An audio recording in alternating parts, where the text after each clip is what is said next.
Hey guys, in this video we'll be continuing with the Python video series. We'll be learning, we'll be starting dictionaries today. So a dictionary is an object that stores a collection of data.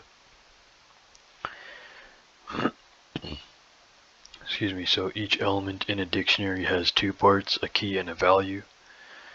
You can use a key to locate a specific value. So a dictionary in Python is basically just like a map or like a hash map or a hash function. So it basically you use a key to store something and you can access the data later with the key. It's kind of like a password. So I believe it's stored in an array in the back end. But Python uses different symbols to reference a dictionary. Basically you use the square brackets. So that's the shift, not the exact square bracket, but the shift square bracket, so it's beside a P on a keyboard. So pretty much we're going to use that. It might be still stored in an array in the back end code. But anyways, don't worry about that. Just know that we have to use these. I'll just show the symbols on the screen. So it's one of those, I think. So in other languages, those are used to separate the blocks of code. But in Python, these are used for dictionaries. So we'll use them to store keys and data. So a dictionary sounds like a book, like a dictionary to search for something. So that's pretty much what it is. You use a if you know the meaning of a word, you can locate it in the dictionary, or if you know how to spell it, basically you can use the key. So just a little bit more of the description. A dictionary is an object that stores a collection of data. Each element that is stored in a dictionary has two parts, a key and a value. Dictionary elements are commonly referred to as key-value pairs. So when you want to receive a specific value from a dictionary, you use the key that is associated with that value.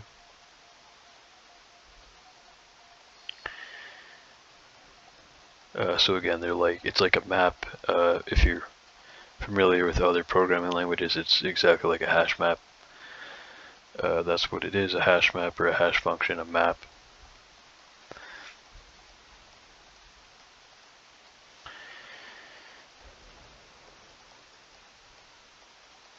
So you can store, like, for example, names and ID numbers. So let's just move on to just once again, key value pairs are often referred to as mappings because each key is mapped to a value.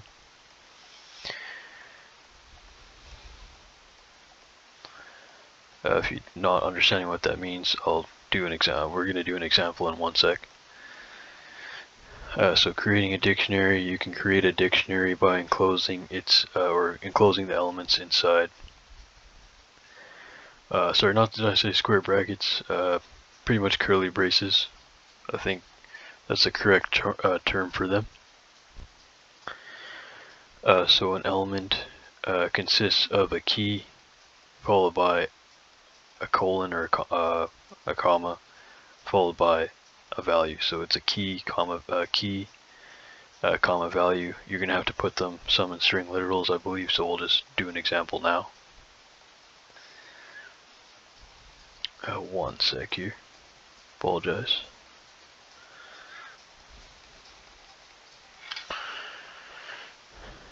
So let's just say we have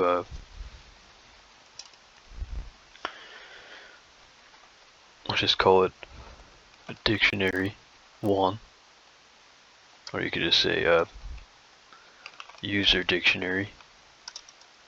Let's actually just do this in a main function. So we have a user dictionary points to So we'll have to use the curly braces. So we'll hit the shift square bracket key, and then we'll put a, so the key is going to be the first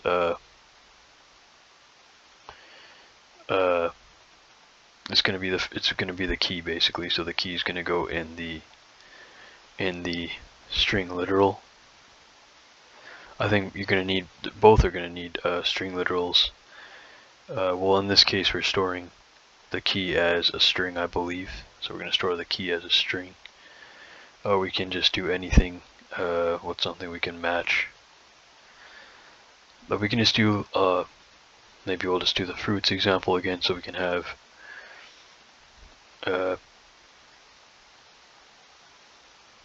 so we'll just go with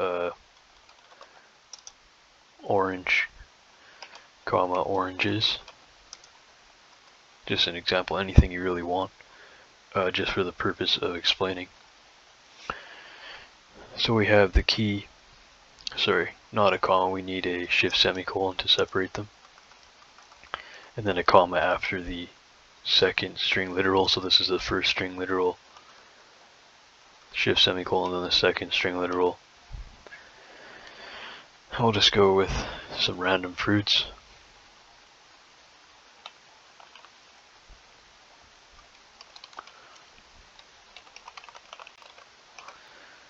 We'll just do about 3 of them.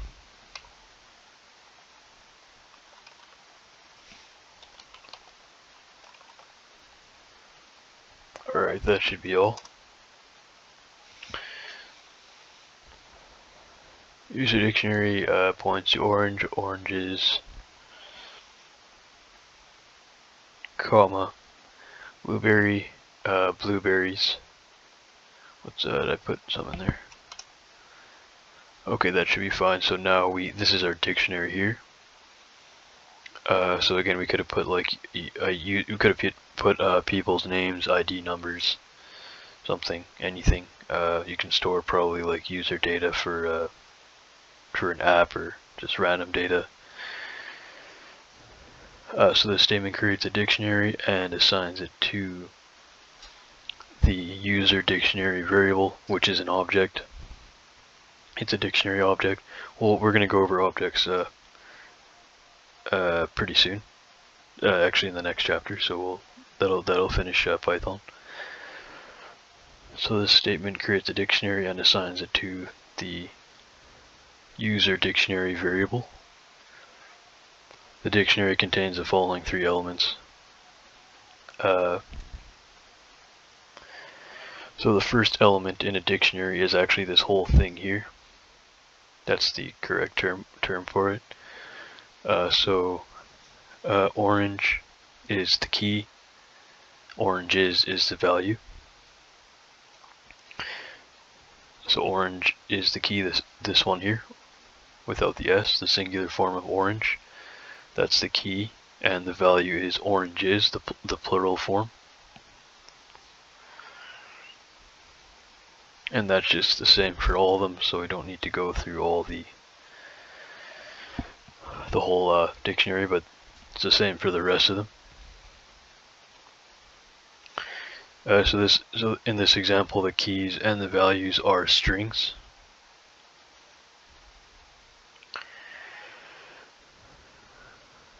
The values in a dictionary can be objects of any type, but the keys must be, so the values in the dictionary can be objects of any type, but the keys must be immutable. So for example, keys can be strings, integers, floating points, or tuples, but keys cannot be lists or any other type of immutable object. So you might have, that's probably, if you're going to take a test on Python, that'll probably be on the test. So keys have to be immutable.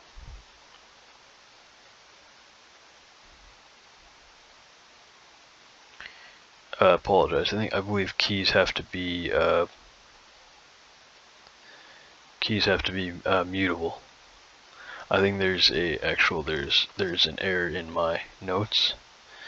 I'll just double check that. I believe Python keys have to be mutable.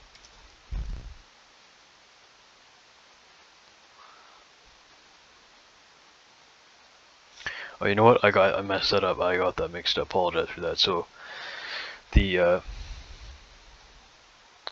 it's backwards. My notes. Apologize. The book we learned from has a mistake in it. So just to get that confusion cleared up, I'll just write a note on the screen. So Python dictionaries. I think my professor messed that one up too. So we have, probably by mistake, so we have Python dictionaries have to be Python dictionary keys have to be immutable, which means you can't change them. Probably for purposes like, for example, other methods or functions can't change the values. For example, maybe some kind of malware or something can't affect the data. So remember, are we done? I think we did tuples. Tuples have to be immutable. So strings, integers, and floating point values are technically immutable. So keys cannot be immutable types such as lists. So if I had that mixed up, hopefully that makes sense. So I'll just put here, just in case, lists are mutable, for example, because you can access and change each index in a list. Okay, so moving on to, we'll move on to retrieving a value from a dictionary. The elements in a dictionary are not stored in any particular order. So let's look at another example.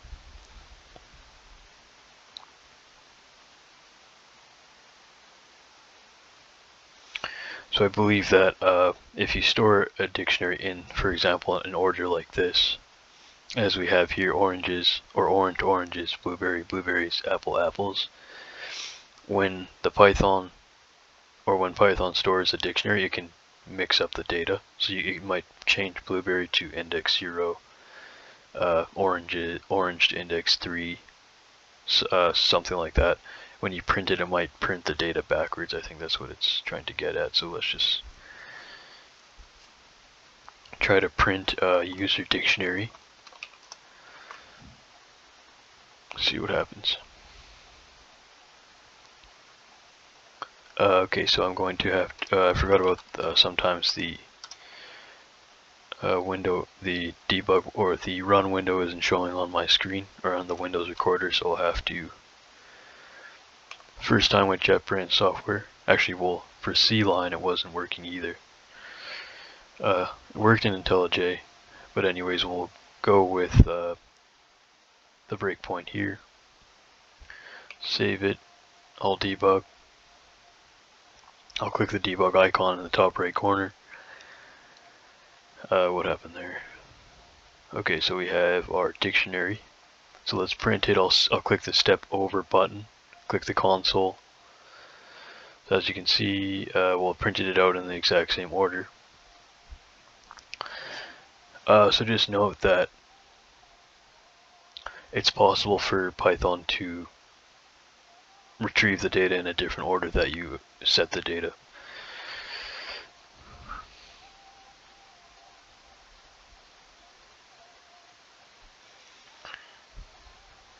So just some more on that. Notice the order in which the elements are displayed is different. Sorry, so that's false. But the order, that's basically from my notes, but that's just saying what I'm trying to get is that the elements may be displayed in a different order in which they were created. So this illustrates how dictionaries are not sequences like lists, tuples, and strings. As a result, you cannot use a numeric index to retrieve a value by its position from a dictionary. Instead, use a key to retrieve a value. So you can't just go dictionary of index 0, print dictionary of index 0, because that won't work. You need to use a key. So I'll show you how to use a key right now.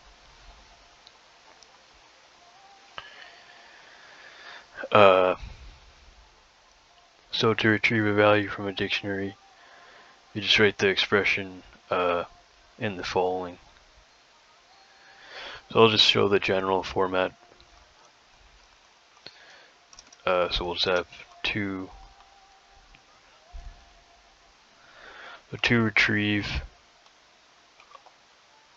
a value from a dictionary. The general notation is, so we'll have dictionary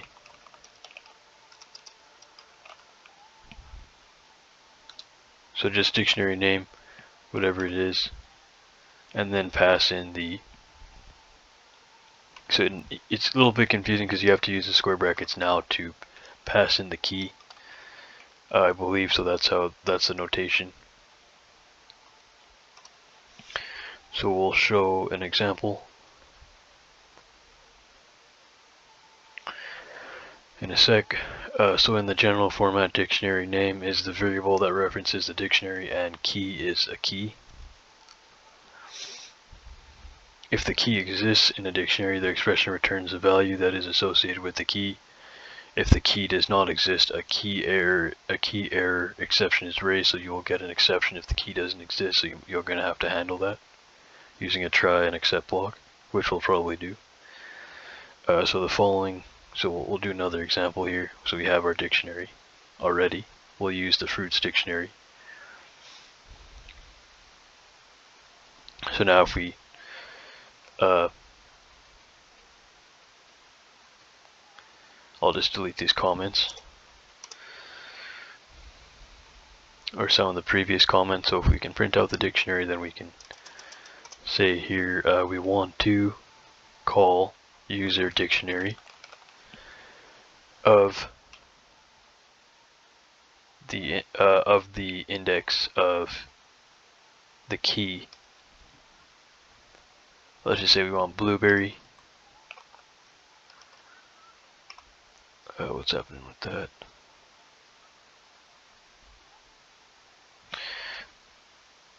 Say, am I using the wrong brackets here? User dictionary of, apologize, we're going to need to print that.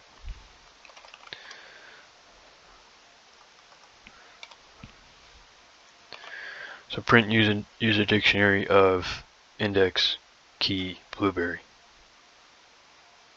So now I'll just leave that empty print statement at the bottom.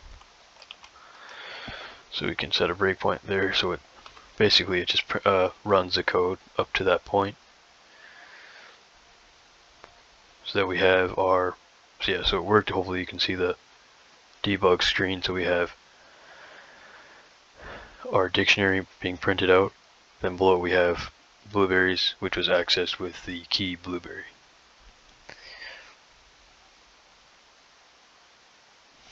Okay, so now let's try to access a key that doesn't exist. So just to show you what happens if we access a key that doesn't exist, so we have user dictionary of key that doesn't exist.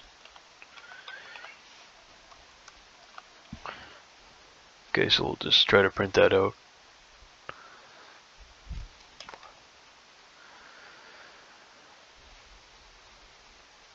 So if we try to print out a key that doesn't exist, as you can see, hopefully on the screen we got this exception, which was a key error exception. Key error exception. Key doesn't exist. Basically doesn't exist. It's a base exception, and it shows the traceback. So there's a problem with that. So we will try to fix that. I'll just see if we'll perhaps we might continue that in the, okay, we got just a, maybe perhaps we will actually just end it there because this video is getting long. So in the next video we will continue with the dictionaries. So if you guys would like to support the channel, you can like the video if you like the video, and subscribe to the channel for more programming and investing tutorials. And I'll see you guys in the next video. Thanks for watching.